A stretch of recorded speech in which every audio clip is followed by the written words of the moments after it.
Бекмамат Осмонов атындагы Жалал-Абад мамлекеттик университети, Жалал-Абад колледжи, педагогикалык жана социалдык иштер бөлүмү окутуучу Кушпакова Рахат Шүкүровна башталгыч класстарда окутуу адистиги үчүн кезектеги лекциялык сабагыбызды баштайбыз. Саламатсыздарбы, урматтуу студенттер? Предмет психология. Бүгүнкү сабагыбыздын темасы эриктин психология илиминде мүнөздөлүшү. Сабактын максаты эриктин психология илиминде мүнөздөлүшүн түшүнүшөт, личносттун эриктик касиеттерин билип, өз жашоосунда эриктик касиеттерди өрчүтүүнүн жолдорун атай алышат, эриктик акты жананын структурасы жөнүндө билишет, мисалдар келтиришет. Күтүлүүчү натыйжалар: эриктин психология илиминде мүнөздөлүшүн түшүнүшсө, личносттук эриктик касиеттерин атап классификациялай алышса, эриктик акты жананын структурасы жөнүндө билишсе жана мисалдар келтиришсе, тесттен жообун таба алса. Демек, бүгүнкү сабагыбызда эрк боюнча кененирээк токтолобуз. Эрк деген сөз терминди биз өзүбүздүн турмушубузда көп эле учурда кездештирип жүрөбүз. Демек, бул эрк инсандын аң сезиминин элементи, ошондуктан ал тубаса сапат эмес, инсанды калыптандыруу процессинде калыптанат жана өөрчүйт. Адам канчалык көп тоскоолдуктарды жеңсе, анын эриктүү чөйрөсү ошончолук өнүккөн болот. Бирок психиканы жабыркаткан окуялар же адамга каршы аракеттер анын эркин сындырып салышы мүмкүн. Эриктин болушунун аркасында адам өзүнүн индивидуалдуулугун, өзүнүн жүрүм-туруму үчүн жоопкерчиликти өзүнө алуу жөндөмүн сезет жана түшүнөт. Адам курчап турган дүйнөнү пассивдүү кабыл алып, анын таасиринде душар болуу менен чектелип калбайт. Ал активдүү инсан. Реалдуу дүйнө менен белгилүү мамиле түзүп, ага таасир этет, аны өзүнүн керектүү максатына ылайыкташтырылат. Адамдын мындай аракеттери эрктүү жана эрксиз аракет түрүндө көрүнөт. Адамдын эрксиз аракеттери аң сезимсиз автоматташтырылган түрдө жүрөт. Мисалы, адам үстү башын кийүүдө, эшикти ачууда аткарылат. Адамдын эрксиз кыймылдарына эмоциялык абалдар, мисалы жөтөлүү, кирпи кирмөө, ысыкты колдон тартып алуу мисалы келтирсек болот.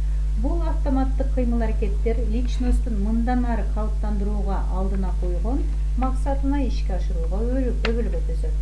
Эрксиз аракеттерге жана эрксиз кыймылдарга төмөндөгү мисалдарды көрүүгө болот.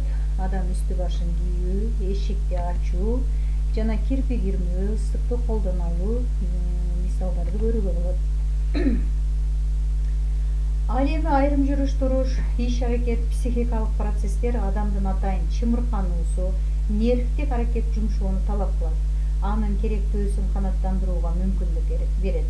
Психологдор мындай абалды өзгөчө эрк деген түшүндүк менен туюндурушат.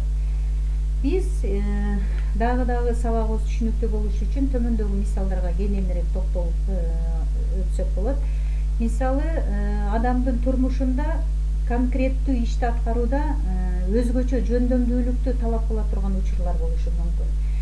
Буга мисал 1961 жылы Арктиканын станциясында кыштоочулардын бири Леонид аттуу врач аябай ооруп калат. Ал сокур ичеге оорусу менен ооруйт дагы, ага жардам берген эч ким жок болгондуктан врачтын алдында өлүм же өзүнө өзү операция жасоо маселеси коюлат. Бул мезгилде врачка жардам берген киши жок болгондуктан врач өзүнүн абалын түшүнүп, аң сезимдүү түрдө өзүнө мажбурлап, өзү операция жасоо чечимин коет. Бул операция негизинен ийгиликтүү өткөндүгү айтылат. Ошондой эле 508 жылы болгон окуяны алсак болот. 508 жылы Этрус ханы Парино Римди көпкө чейин курчап турган. Шаар калкы оор кыйынчылыкка келип азап көргөндүктөн Муци аттуу жигит ханды өлтүрүүгө чечим кылат. Ханды өлтүрөр алдында ал колго түшүп калат дагы. Хан ал Муциден өтө тап маалыматты билүү үчүн баланы аябай кыйноого алып, колун күйгүзүп, кара көк абалга чейин колун күйгүзгөндө эч качан эсинен да танбайт, анын чыдамкайлыгы менен ханды таң калтырган. Мындан кийин хан бул баланын кайраттуулугуна таң калып, хан бошотуп шаарды курчоону токтоткон. Мына ушундай мисалдардан кийин кыйын кырдаалды жеңүү үчүн адамдан өзгөчө эрк талап кылынаарын айтсак болот.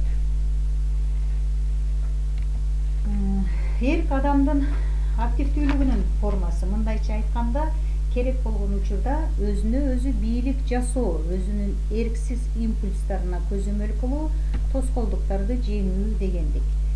Эрк башка психикалык процесстер менен тыгыз байланышта болот. Мисалы үчүн, эрк ойлоосуз ишке ашпайт. Сезим ар качан эрктин көзөмөлүндө турат. Тигилже бул эрктик аракеттерди жасоодон личносттон өзгөчө эрктик касиеттер талап кылынат. Эрктик касиеттерди төмөндөгүдөй бөлүп карасак болот. Өз алдынчалык, өзүнө күчүнө ишенүү, тоскоолдуктарды жеңүү, чыдамкайлык, ишти жүзөгө ашырууда адамдын физикалык, психикалык күчтөрүнүн жеткиликтүүлүгү, сабырдуулук, максатка жетүү үчүн тескери факторлорго чыдоо жана аларды жеңүү, кайраттуулук, бул коркунучту, татаалдыкты ойлоп, пайдасын, зыянын таразалап, акыркы жыйынтыгын көрүп күрөшкө чыгуу, тырышчаактык, личносттун бетиндеги ишти аткарган оор, кыйын, узак убакытка созуларын билүү жана андан чыгууга мүмкүнчүлүккө баруунун жолу. Личносттук эрктик касиеттер боюнча төмөндөгү класстерди түзсөк болот. Кайраттуулук, тырышчаактык, өз алдынчалык, чыдамкайлык жана сабырдуулук боюнча жогоруда айтып өттүк. Эрктик акт жана анын структурасы боюнча Салливанов негизинен 3 звеного бөлүп караган. Бул төмөндөгүдөй 3 формуладан турат. Жөнөкөй эрктик акт, татаал эрктик акт, өзгөчө маанилүү эрктик акт. Жөнөкөй эрктик акт төмөнкү этаптар менен коштолот. Максатка түшүнүү, максатты түшүнүү, ага жетүү, максатка жетүү үчүн мүмкүнчүлүктөрдү билүү, чечим кабыл алуу, чечимди ишке ашыруу. Мисалы үчүн, буга жөнөкөй эрктик актыга алдыда турган максат ойлонуусуз автоматташтырылган түрдө жүрөт. Мисалы, студентке же окуучуга конспект түзүү үчүн ага калым кептер керек жана аны кандай жол менен сатып алууну билет. Татаал эрктик акт максатка жетүү үчүн мүмкүнчүлүктөрдү түшүнүү, максатты түшүнүү, ага умтулуу, мүмкүнчүлүктөрдү негиздөөчү же жокко чыгаруучу мотивдердин пайда болушу, ишти аткаруучу мотивди тандап алуу, бир чечимге келүү, кабыл алынган чечимди ишке ашыруу менен коштолот. Өзгөчө маанилүү эрктик акт бул физикалык жана психикалык личносттун ички энергиясын толук жумшоо менен өтө кыска убакытта өтөт. Алсак, согушка даярдануу учурунда адамдын жекече өмүрүн сактап калууда чоң стихиялуу шарттарда кездешет. Себеби айрыкча коркунучтуу, кескин аракеттерди талап кылган абалдарда пайда болгон акт болуп эсептелет. Айрым эрежелерди сактоо чоңдорго балада күчтүү эркти өрчүтүүгө жардам берет. Мисалы үчүн, бала үчүн өз алдынча жасай турган, ала турган нерсени же үйрөнө турган нерсени жасабашыбыз керек. Бир гана иш-аракетти аткаруу үчүн шарттарды түзүп берүү абзел. Жетишкен натыйжаны дайыма кубаныч сезими менен сактай билишибиз керек. Бала дагы ал үчүн, бала жасаган иши үчүн чечим чыгарбай, акылга сыярлык чечим чыгарышты билишибиз керек.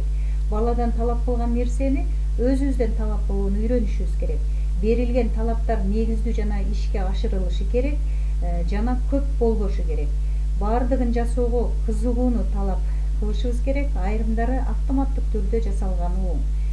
Эрктүүлүк сапаттар иштин жүрүшүндө өрчүйт, ал эми чоң кишинин жеке үлгүсү жаш балдар үчүн бул абдан маанилүү көрүнүш болуш керек. Демек, бүгүнкү сабагыбыздагы алган маалыматтарды төмөндөгү тест менен текшерсек болот. Бул тест өзүбүздүн мультиурок сайтыбызда жайгашкан. Ошол жерден өзүбүздүн билимибизди текшерип иштейбиз. Бүгүнкү сабагыбызды 3-2-1 техникасы менен жыйынтыктайбыз. Өтүлгөн тема боюнча ойлорубузду төмөнкү багыт менен конспектибизге жазабыз. Ар бирибиздин оюбуз өзгөчө маанилүү. Сабакта үйрөнгөн 3 нерсе, кызыктуу болгон 2 нерсе, суроо туудурган 1 нерсе. Ойлонуп 3 мүнөт убакытта жазабыз жана бул жазган ойлорубузду практикалык сабакта талкуулайбыз. Демек, сабагыбыздын максатына кайтсак, бүгүн эрктин психологиялык мүнөздөлүшү боюнча түшүнүп жеттик, эрктин түрлөрүн ажыраттык жана ага мисалдарды келтире алдык. Үйгө тапшырма: личносттук эрктик касиеттерине кроссворд түзөбүз жана АВНге жүктөйбүз. Кийинки сабакта жолугушканга чейин баарыңыздар сак саламатта туруңуздарды тилейбиз.